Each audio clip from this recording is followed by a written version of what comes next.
श्री कृष्ण कन्हैया लाल की जय। श्री निजानंद स्वामी की श्री प्राणनाथ प्यारे की जय। महामत कहे महबूब की जेते अरस सुरत सो सब बैठी कदमों तले अपनी ए निश्वत अपनी निश्वत। श्री कृष्ण कन्हैया लाल की।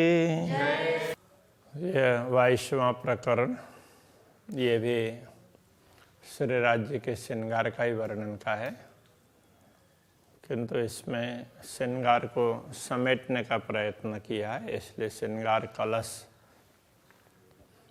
इस प्रकार दिया।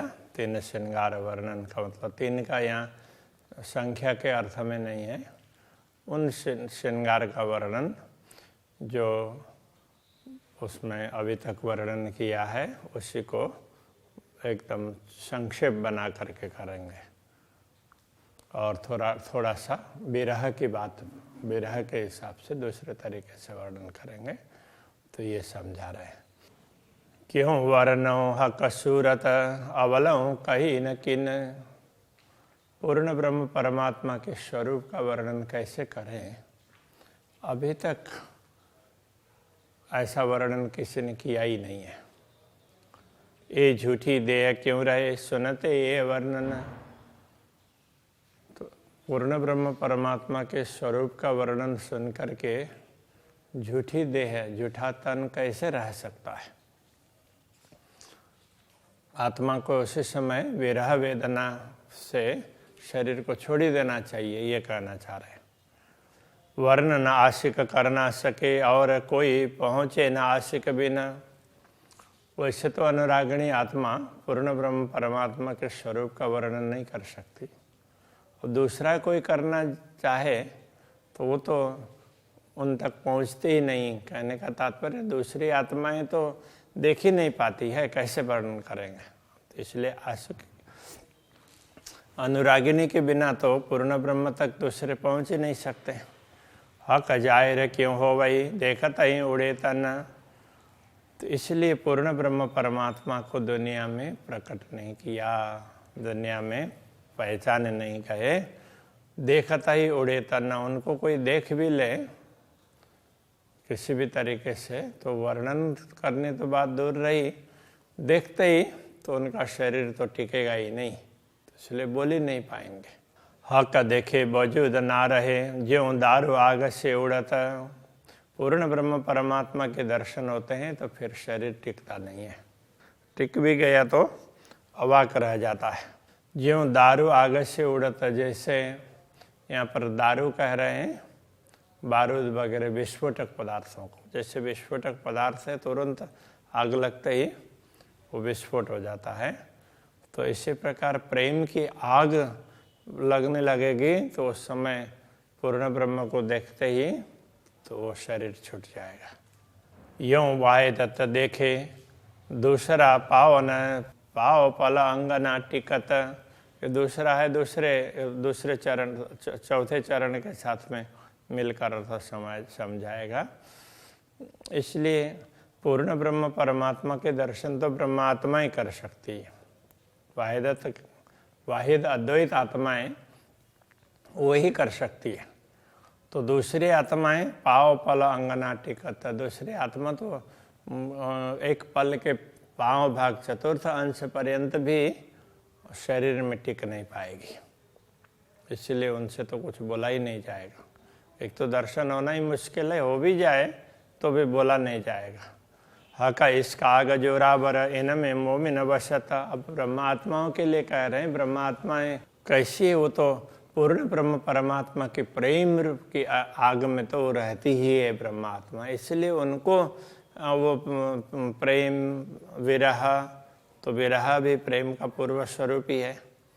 तो इसलिए वो विरह तो उसमें वो रहती है, तो उनका रहना ही उसी में।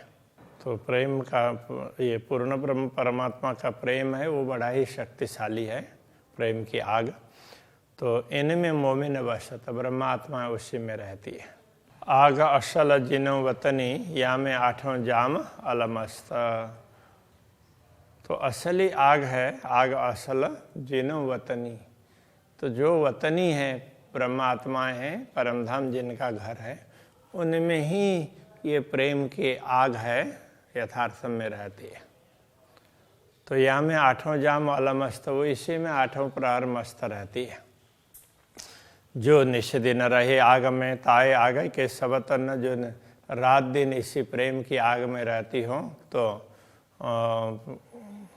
उनका तन तो वो प्रेम के ही स्वरूप होंगे ना, उनका तन भी प्रेम का ही है, वो आग का ही तन है। कहने का तात्पर्य वो प्रेम का ही है, इसलिए प्रेम की आग में वही रह सकती है। वाह को जलाए कोई ना सके, उछेरे आगे के वतन, उनको कोई दूसरा जला ही नहीं सकता है, क्योंकि वो तो प्रेम रूपी आग की बात कर रहे हैं, आग के ही घर में रहती है। तो परमधाम प्रेम का ही घर है।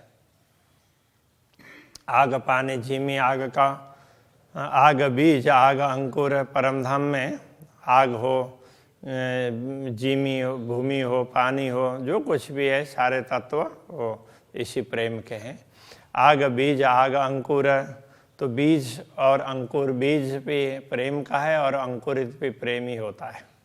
सब कुछ प्रेम ही प्रेम है, ये कहना चाह रहे हैं। फल फूल वृक्ष आग के, आग मजकूर आग सहुर, फल फूल वृक्ष वगैरह सब वनस्पतियाँ सब कुछ इसी प्रेम के हैं। और ब्रह्मात्माएं बातचीत करती है, दूसरे लोग बात करते हैं, तो ये वार्ता और सहुर करना, विचार विमर्श करना, तो ये सब वो सब प्रेम से करते हैं, वो प्रेम के अंतर्गत आते हैं सब। वृक्ष मोविन आग इन, और आग इश्क अरस, ब्रह्मात्मा तो इसी आग में वृक्ष की भांति है, और आग इश्क अरस, तो ब्रह्मात्मा इसी प्रेम रूपी आग के वृक्ष यहीं पर उगी है और इसी में बड़ी हो रही है, ऐसा कहना चाह रहे हैं। और आग इसका रस, तो परमधाम है वो भी प्रेम का आग, ये पूरा प्रेम ही प्रेम से परिपूर्ण भूमि है। सब पीवे आग इसका रस, सब लोग इसी प्रेम रस को पीते हैं। तो इसको अब यहाँ आग की तरह से कहा कि वो दूसरे को तो जला डालेगा ना, इसलिए। दिल आगे अरस परस, तो उनका दिल है वो भी आग का ही दिल है। कहने का तात्पर्य प्रेम ही है, उनमें परस्पर ब्रह्मात्माओं में प्रेम ही प्रेम है। घर मोमिन आग इश्क में, मोमिनों का घर है प्रेम की अग्नि में ही है। हक अग्नि के पालेल, वो तो पूर्ण ब्रह्म परमात्मा की प्रेम अग्नि से पालित और पोषित हैं ब्रह्मात्माएं। सोई इसका आग देखावने, ल्याए जो माए खेल, तो ब्रह्मात्माओं को ये प्रेम की आग दिखाने के लिए उनको खेल में लाए हैं, खेल दिखाया है, इस खेल के माध्यम से उनको समझाया है। जो पैदा हुआ आग का, सो आग में जलतना, आग में जलतना है। जो आग का पैदा हुआ होगा वो आग में जलेगा नहीं। वह वजूद आग इश्क के रहे हमेशा आग माहे, वो वजूद वह शरीर है प्रेम के अग्नि का स्वरूप है, इसलिए वो प्रेम के आग में रह सकता है, उसी में रहेगा, बाकी दूसरी जगह नहीं रह पाएगा। सोई बात करे हक रस की, सहुर या बेसहुर, तो ऐसी आत्माएं होती है वो पूर्ण ब्रह्म परमात्मा और परमधाम की बात करती है। सहुर या बेसहुर, समझ करके अथवा समझे बिना, तो किसी भी तरीके से, अथवा तो होश में हो या स्वप्न में हो या जागृति में हो, ये भी कह सकते हैं। तो समझ करके या बिना समझे बिना वो प्रेम की ही बात करेंगी। हुई सब विद पूर्ण पक्वा, हक अरस दिन जहूर, वो सब प्रेम से पूर्ण परिपक्व कब होंगे? हक अरस दिन जहूर, जब पूर्ण ब्रह्म परमात्मा का दिन ये ब्रह्म ज्ञान प्राप्त होगा, तो वो प्रकाशित होगा, तो ज्ञान भी प्राप्त होगा, तो वो पूर्ण होगा। तो प्रेम को ज्ञान की भी आवश्यकता पड़ेगी। तो जैसे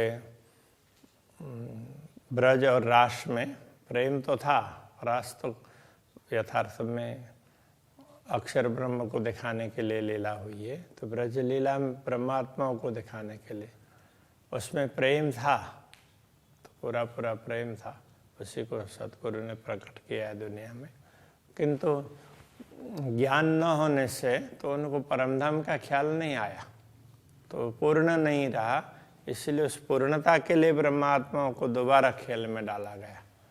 तो ये भी कह सकते हैं, जो हक देखे टीका रहे सोई अरस के तन। जो पूर्ण ब्रह्म परमात्मा के स्वरूप के दर्शन करके भी टिके रहते हैं वही तो परमधाम के शरीर हैं। बाकी तो जिनका शरीर परमधाम में ना हो तो टिक ही नहीं सकते। सोई करे मूल मजकूर, सोई करे वर्णन, वही मूल मजकूर मूल बात वही करेंगे और वर्णन भी वही करेंगे।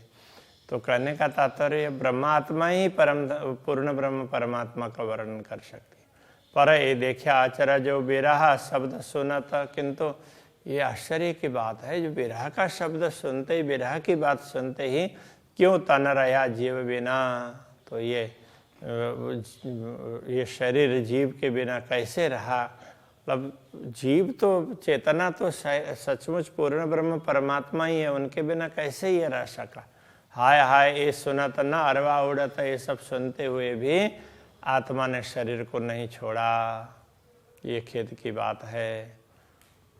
आशिक अरवा कहा वही, परमधाम की आत्माएं हैं वो आशिक कहलाती है, अनुरागिणी कहलाती हैं।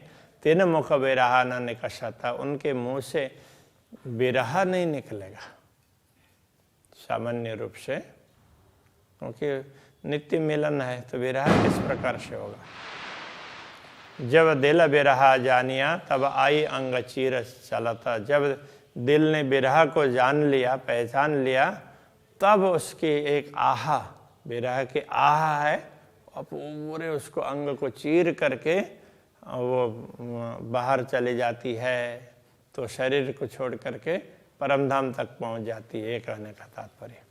ये हंसी कराई हुकुम में इश्क दिया उड़ाए, तो ये सब हंसी कराई श्री राज्य के आदेश ने कि ब्रह्मात्माओं को तो अक्षरातीत धामधनी का विरह तो वो सहन ही नहीं कर सकते, शरीर टिकेगा ही नहीं, किंतु विरह का भी अनुभव करवाया और शरीर को भी टिकाए रखा, यहाँ से करवाई। तो ये सब श्री राज्य के हुकुम ने करवाया। इश्क दिया उड़ाए और प्रेम को उड़ा दिया।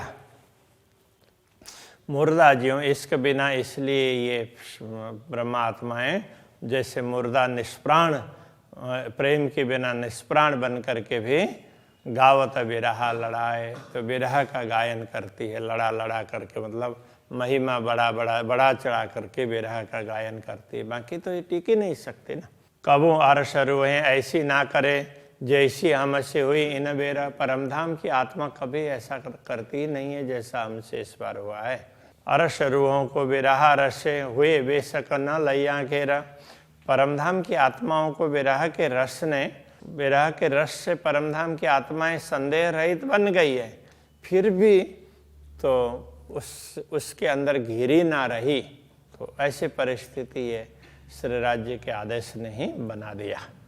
चरण तली की जो लीकें अब वर्णन कर रहे हैं, तो श्री राज्य के चरण तल के वो रेखाएं हैं, तो वो कैसी है। सो एक अली का न होए वर्णन, तो उनकी एक रेखा का भी वर्णन नहीं हो सकता है। तो मुख से चरण क्यों वर्णन हो, तो मुंह से चरण का वर्णन कैसे हो सकता है। जो नूर जमाल का तन, जो पूर्ण ब्रह्म परमात्मा का स्वरूप है, तो उसका मुंह से ऐसे वर्णन कैसे होगा। इन चरणों वेद क्यों कहूँ नाजुक निपट नरम। ये चरण कैसे हैं, उनकी बात मैं क्या करूँ, ये तो अत्यंत कोमल हैं और बड़े ही नवीन लगते हैं, कच्चे लगते हैं। ये वर्णन करते इन जुआ हाय हाय उड़त न अंग बेशर्म। अब ऐसे दिव्य स्वरूप का वर्णन करते हुए, तो ये निर्लज्ज शरीर है, वो उड़ नहीं रहा है, तो ये छूट नहीं रहा है, छूटना चाहिए। चरण के त्यों मुख थे जो निरखती थी निस दिन। तो रात दिन इन्हीं चरणों के दर्शन किए हैं, इसीलिए इसके वर्णन कर रहे हैं। सो समय याद न आवई, क्यों न लगे कलेज अगे ना, वो समय अभी तक याद नहीं आ रहा है। मूल मिलाव में बैठ कर के धामधनी के समक्ष उनके चरणों के दर्शन होते रहते थे, अब वो समय याद नहीं आ रहा है, वो घड़ी। चरण अंगूठे चित्त दे नयन निरख देखती ज्योत, चरण के अंगूठा में चित्त दे करके अपने नयनों से उसकी ज्योति को देखते थे।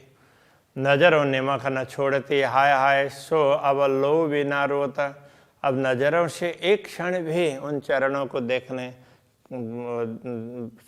देखने से छोड़ने का मन नहीं होता था। अब यही आंखें, बड़े खेद की बात है, तो इनसे अभी तो उसमें अश्रु के रूप में रक्त भी नहीं निकल रहे हैं, तो ऐसे ही पानी ही निकल रहा है। नैनो अंगुरियां देखती कोमलता हाथ लगाए, तो श्री राज्य के नयनों से श्री राज्य के अंगुलियों को, चरणों के अंगुलियों को अपने नयनों से अपने दृष्टि उसमें डाल करके देखते थे। कोमलता हाथ लगाए और उनकी कोमलता को मनो हाथ से स्पर्श करके देखते हुए इस प्रकार अनुभव करते थे। सो मेरे नयना नाम धराए के, आज वही मेरे नयन हैं, इन्होंने नाम भी वही नयन ही रखा है, किंतु ये इस देह के नयन हैं, इसलिए हाय हाय जल बल क्यों ना जाए। तो वो नाम तो वही है नयन, किंतु आज जल क्यों नहीं रहे हैं, जल बल करके भस्म हो जाना चाहिए था। चरण तली रेखा देखती, अक्षराते धामधनी के चरण तल की रेखा देखते, मेरी आंखें नीके कर, मेरी आंखें बड़े ध्यान से देखती थी। एक कटाव किनारा पर कहाँ गरी, तो इनमें चरण तल में भी ना ये किनारे पर ना तो अलग अलग प्रकार के वो कांगरी बनी हो ना, तो उस प्रकार से छोटी छोटी रेखाएं ना जुड़ती है, कटती है, तो इस प्रकार का है, तो ये स्पष्ट दिखाई देता था। तो ये सब हाय हाय नयन जले ना नाम धर, तो ये सब देख करके तो ये नयन नाम धरा करके भी अभी तक तो ये जल बल करके राख नहीं हो रहे हैं। रंग लाल कहूँ के उज्जवल के, देखो खूबियाँ हो तो खुशहाल, श्री राज्य के अंगों को लाल कहें या उज्जवल कहें, तो इन खूबियों को की बात करते हुए दिल प्रसन्न होता है। सो देखने वाले नाम धराए के, हाय हाय ओ जले न माहे क्यों झाल। तो वो देखने वाले नाम धराना मतलब कहलाना, देखने वाले कहला करके भी तो हाय हाय ओ जले न माए क्यों झाल। तो ये विरह की पीड़ा में आग में वो जल क्यों नहीं रहे हैं, ये तो शरीर जलना चाहिए और चेतना को भी बड़ी पीड़ा होनी चाहिए, ये कहना चाह रहे हैं। नाजुक सलू की मीठी लगे, नैना देखत न त्रपताए। श्री राज्य के चरण में इतनी कोमलता है, तो उसको देख करके बड़ा देखते ही रहें ऐसा लगता है। मीठी लगने का तात्पर्य बड़ा अच्छा लगता है। नैना देखत न त्रपताए, देखते देखते ही नैनों में कभी तृप्ति नहीं होती है। हाय हाय अनुभव दिल क्यों भूले, ये हुक्म भी क्यों पकड़ आए। अब इस अनुभव को ये आत्मा कैसे भूल रही है, तो देखते देखते ही तो दुनिया के तरफ में दृष्टि पड़ी है, तो अब श्री राज्य के हुक्म से भी इस बात को क्यों पकड़ा नहीं जा रहा है कि पुनः क्यों नहीं दिखाई दे रहा है, तो ये कहना चाह रहे हैं।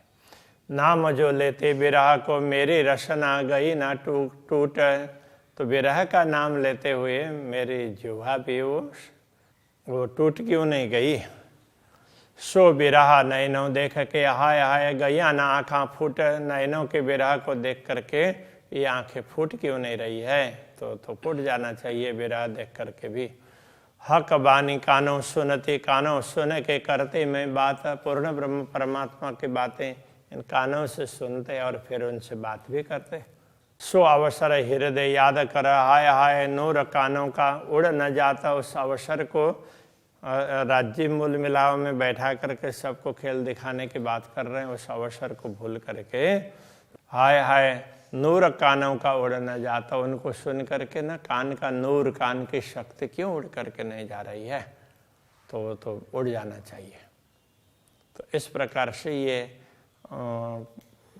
श्री राज्य के स्वरूप श्रृंगार का वर्णन करते हुए, तो यहाँ पर कलश मतलब श्रेष्ठ, तो वो ये विरह की बात कर रहे हैं, प्रेम की बात कर रहे हैं, इसलिए ये श्रेष्ठ, तो सबसे उत्तम के रूप, उत्तम तरीके से कर रहे हैं, ये बताना चाह रहे हैं। अभी यहीं रखते हैं। श्री कृष्ण कन्हैया लाल की। हाय हाय नूर कानों का उड़ न जात, हाय हाय नूर कानों का उड़ न जात, हक बानी कानो सुनती, हक बानी कानो सुनती, कानो सुन के करती में बात, कानो सुन के करती मैं बात। सो अवसर हृदय याद कर, सो अवसर हृदय याद कर, हाय हाय नूर कानों का उड़ न जात, हाय हाय नूर कानों का उड़ न जात, हाय हाय नूर कानों का उड़ न जात, तो हाय हाय नूर कान का उड़ न जात। कृष्ण कन्हैया लाल की जय, श्री निजानंद स्वामी की जय, श्री प्राणनाथ प्यारे की जय, श्री पांच नौतनपुरे धाम के जय, जगत गुरु आचार्य श्री 108 कृष्णमणि जी महाराज